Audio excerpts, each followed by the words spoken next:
Bob came to me in May because he was suffering from 6 years of a chronic illness, idiopathic chronic urticaria. And he had seen multiple doctors on multiple medications and was frustrated with his health. And he made the decision to take back control of his health. And I'm here with him today so that he can share his story with you. So Bob, tell me a little bit about why you chose to come and tell your story to this audience. Well, the reason I want to share my story is because in dealing with what I have is called idiopathic chronic urticaria, for 6 years, it has been so life disruptive for me. And I had literally just got to the point earlier this year that I was giving up hope in my ability to function in my work, in my ability to function personally. I mean, it was just destroying almost every aspect of my life. And traditional medicine was not offering me any hope. It was always take another pill, take another prescription. I want to share my story because I feel a moral obligation to do it. Yes. Because there were so many other people before me that shared their stories, and that's what led me on my healing journey, was listening to their stories. So let's get into it. So Bob, tell me a little bit about 6 years ago when you got sick. What was going on in your life? What set you up for this illness? I was not paying attention to my health. I mean, I was not. So tell me more about that. What does that mean, not pay attention to your health? Because I think people need to know when we're disconnected from our health. So what does that mean? I wasn't consistently exercising. Okay. I was eating all kind of processed foods. Okay. Which is convenient food, right? Convenient. Right. But totally ignorant Yeah. to the impact Did you that read it could labels? have on me long term. No. See, no reading labels. No. It was convenient. Not exercising. What were you doing a lot of? I was doing a lot of gaining weight. I was doing a lot of not dealing with stress in my life in a healthy way. And just, to summarize it in 1 or 2, 3 words, I wasn't paying attention. Yeah. I wasn't paying attention because nothing in my health had given me pause that I needed to pay attention. But you're not alone. A lot of us, we get caught up in the rat race and the achieving and the accomplishments and the work and the busy life that we disconnect. We disconnect from our bodies and our breath and our emotions, and we sort of go into this autopilot, and we're in such a chronic state of stress we don't even realize it, right? So you realized it when your body told you something was wrong. What did that feel like? Tell me about that morning. Well, it felt terrible. It felt, I can't, so I'll just tell you the story. So it's March of 2017. I wake up one morning, I am covered head to toe in hives. One of my eyes is completely swollen shut. I had no idea what was happening to me. So I do that. I go to urgent care.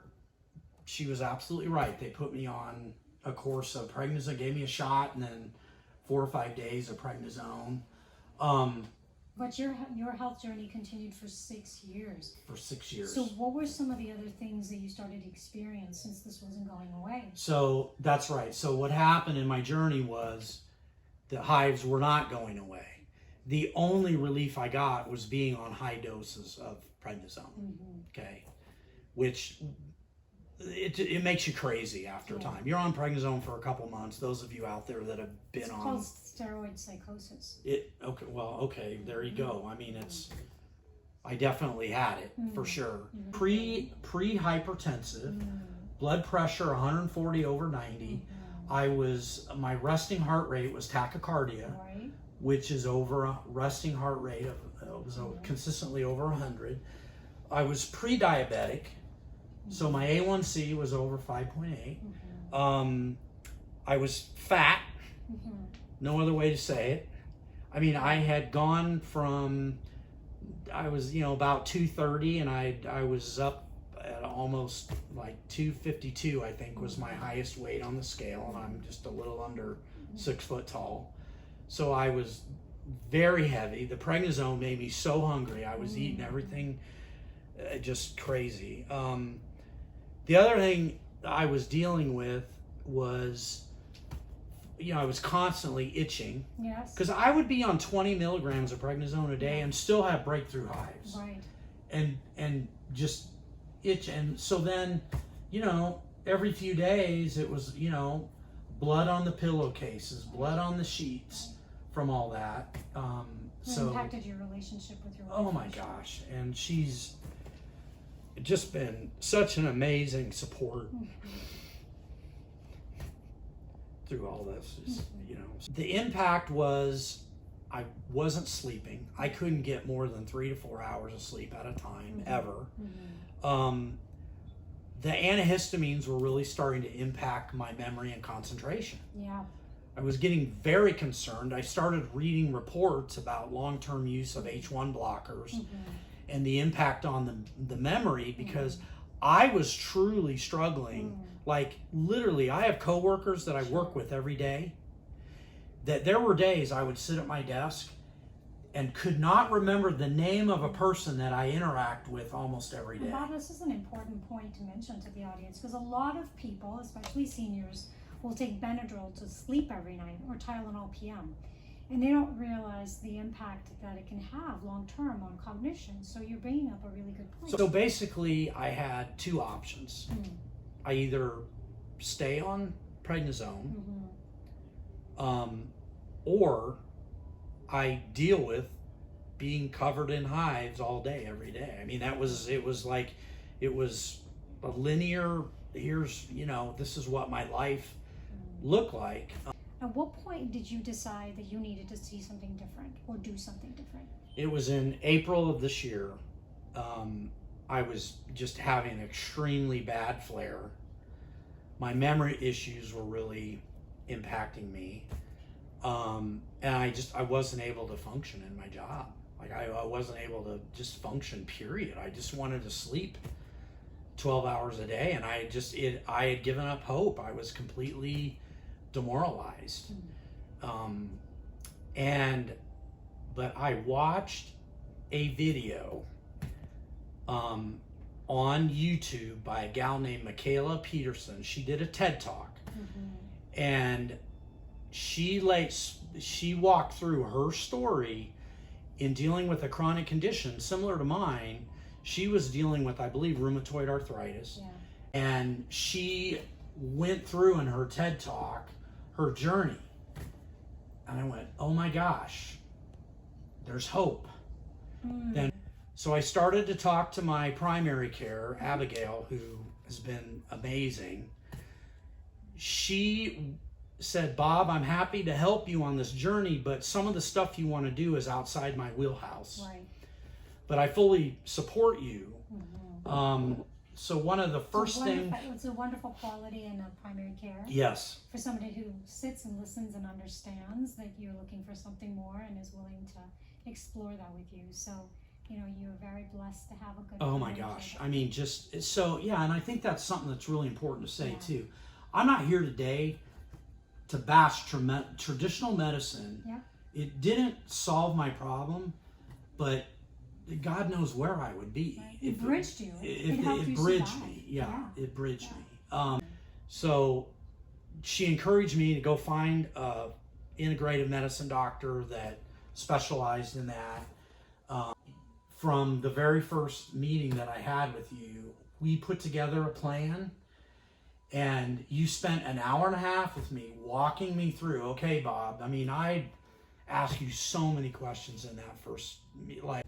I started this journey on April 12th of really eating a low inflammation diet and started the carnivore diet. And by the way, for those of you out there, I mean, talk to your doctor about that. Like, I'm not a dietitian. We're not giving any medical advice. It's your exactly right. This was my journey that helped me. It helped lower inflammation. I felt like that diet really lowered the inflammation levels in my body, is what I felt. But then you took it to the next level by really interpreting the specific bacteria strands in my gut. And I'm sitting here today the morning of July 12th, I was off 95% of my prescription meds. I was probably on 6 or 7 different things. Off my H1, H2 blockers. I'm off all the bad stuff. And no hives. My immune system, we got it in check. And I have never had, well, in 6 years, I never had a remission that even if I had a period where it calmed down, so to speak, I was still on either a low dose of prednisone or very heavy doses of H2, H1 blockers. So the fact that on July 12th, exactly 90 days into this, that my symptoms were completely under control. Amazing. And I'm not on pharmaceuticals to do it that's why I want to tell my story. Yeah. I mean, I'm shocked and amazed that I'm here today and that we got this kind of result. Yeah. So the body is a self-healing, self-repairing unit. And when we find the balance that it's looking for through mainly lifestyle, but also sometimes prescription medications needed to bring us to that balance, we can find healing in that space. And it doesn't have to be one or the other. It can be the combination of both worlds. Yeah. So I'm so glad and so happy that you're here to share your story and to give people hope on how they can return back to health, which is our birthright, to be healthy, with the combination treatment. So now I want to ask you, with everything you've been through and the journey you've been through, what's the next steps for you? So the next steps are incremental gains in what I'm doing. Yes, good. Okay. So it's baby steps, but it's focusing on the diet. I hope at some point here to be able to add back some other things in my diet. All that we talked about was once the gut heals, once you find balance in the gut again, then we can start to reintroduce foods. So it's never an absolute forever diet. It's more just finding the balance and then rebuilding the gut and then reintroducing food so that you become metabolically resilient. You can eat whatever you want without having your immune system go crazy. So as I sit here today, this morning on the scale, I was 200.2 pounds. And like I count like yay 0.2, like so at the height I was 252 pounds. Right. Since I've been on this journey recently, I've lost 30 pounds since April. So definitely focused on incremental gains in diet and exercise, and then also spiritually implementing the right practices. I am a man of faith, and just making sure that I'm starting each day with prayer, that I'm ending each day with prayer, that I'm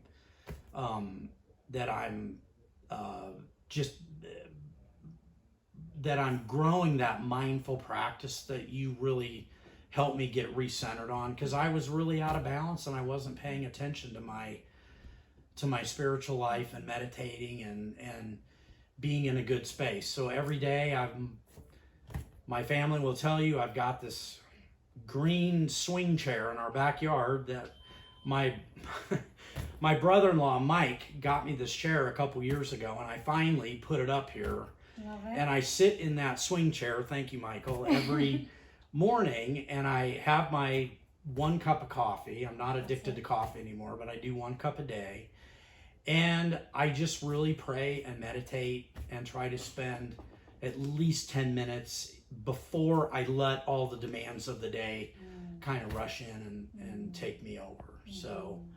So that's incrementally. I'm actually going to be running a 5K in October. Very nice. So again, just, I'm in the gym. I'm investing 6 to 7 hours a week in my health. I figure, 1 hour a day in investing in the vessel that propels me through this world is not too much to ask. And then if I can't invest at least an hour a day, so I do, I just do major muscle groups, 3 sets of 10, Very good. 3 times a week, and then I'm doing cardio and doing interval training, cardio, where I'm focused, which you have Yeah. helped me realize the visceral fat Correct. and what that does versus regular fat, and that interval training is a great way to attack visceral fat. So we've actually made great improvements there. Good. You gave me some targets there. And then the accountability I have with you. Yeah.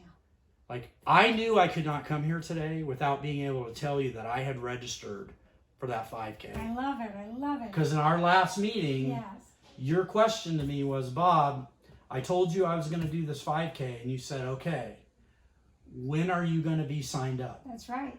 That's right. So I knew I could not see you again without having that done. So, and that accountability, I think, is really important. I think it comes from having a team, a core of people in your life. Your wife, your friends, your coworkers, your doctors, your spiritual counselors. You know, again, health is not just in isolation, right? We don't live in silos. We live in communities. Yep. And so part of that whole healing process, yes, it's nutrition. Yes, it's exercise. Yes, it's good sleep hygiene and it's good stress management, but it's also the spiritual community connection that really helped you too. Yep, absolutely. Yeah. Yep. Yeah. No question. I mean, I've just got to learn to, I'm still learning, but just to relax into things and just let things do what you need to do in life. Ask for what you need, ask for what you want. I ask the Lord every day for where I need help, where I'm, and He shows up. He shows up. So, but you gotta be you gotta be watching for that, and you gotta be in a relaxed state. You gotta pay attention for that to happen. You gotta pay attention. Yeah. That's right. You gotta pay attention. Yeah. So. Well, thank you so much for coming today and sharing your story of hope. Hopefully, people are inspired by your story and are going to want to find the root cause if they're suffering from chronic illness. And also using all the tools in our toolbox, whether it's Eastern medicine, Western medicine, alternative practices, just having a good comprehensive approach to health. So thank you again.